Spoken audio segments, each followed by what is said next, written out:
હવે સમાચાર વિગતવાર. અંકલેશ્વર નગરપાલિકા ઇન્ચાર્જ પ્રમુખ ભાવેશ કાયસ સરકારી વાહનમાં અંગત ઉપયોગને લઈ વિવાદમાં આવ્યા છે.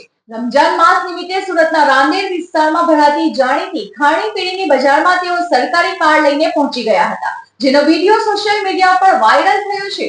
ખાણીપીણીની બજારનો વિડીયો વાયરલ થતા બચાવને મુદ્દામાં આવી ગયા હતા અને તેઓએ જણાવ્યું હતું કે ગાડીના લોગબુકમાં જરૂરી એન્ટ્રી કરીને સરકારી તિજોરીમાં કિલોમીટર દીઠ થતી રકમને જમા કરાવશે. રમજાનના પવિત્ર માસ દરમિયાન સુરતના રાંદેર વિસ્તારમાં મોડી રાત સુધી ખાણીપીણી બજાર ભરાઈ છે. અંકલેશ્વર નગરપાલિકાના ઇન્ચાર્જ પ્રમુખ આ બજારની મુલાકાતે ગયા હતા, પરંતુ તેઓ પોતાની ખાનગી કારના બદલે હોદ્દાના રૂઆબે મળેલી સરકારી કાર લઈને પહોંચી ગયા હતા. ત્યાં હાજર એક જાગૃત નાગરિકે આ દ્રશ્યો કેમેરામાં કેદ કરી લેતા વિવાદ સર્જાયો હતો. ઇન્ચાર્જ પ્રમુખની સ્પષ્ટતા આ મામલે ટેલિફોનિક વાતચીતમાં ભાવેશ કાયસે સ્વીકાર્યું હતું કે તેઓ સરકારી વાહન લઈને ગયા હતા. તેમણે બચાવમાં જણાવ્યું હતું કે તેમની ખાનગી કાર હાલ સર્વિસમાં હોવાથી તેમણે સરકારી ગાડીનો ઉપયોગ કર્યો હતો.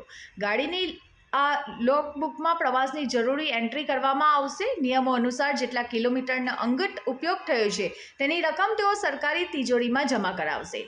આ અંકલેશ્વર નગરપાલિકામાં વિવાદની પ્રથમ ઘટના નથી. અગાઉ પાલિકાના પ્રમુખ લલિતા રાજપુરોહિતનો એક ઓડિયો વાયરલ થયો હતો, જેમાં તેઓ કોન્ટ્રાક્ટર પાસે કટકી એટલે કે લાંચ લેતા હોય એવો આક્ષેપ થયો હતો. આ ઘટના બાદ તેમની માંદગીનું બહાનું કરી રજા ઉપર ઉતારી દેવામાં આવ્યા હતા, જેના કારણે ભાવેશ કાયસને ઇન્ચાર્જ પ્રમુખ તરીકેની જવાબદારી સોંપાઈ છે.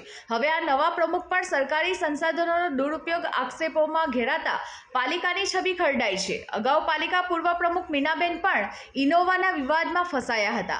મ્યુનિસિપલ કોર્ટમાંથી નાણાં રિકવરના પણ આદેશ છૂટ્યા હતા. તો પાલિકા પૂર્વ પ્રમુખ વિનય વસાવા તેમજ લલિતાબેન રાજપુરોહિત સામે પણ સરકારી ગાડીના દુરુપયોગની ફરિયાદ થઈ ચૂકી છે.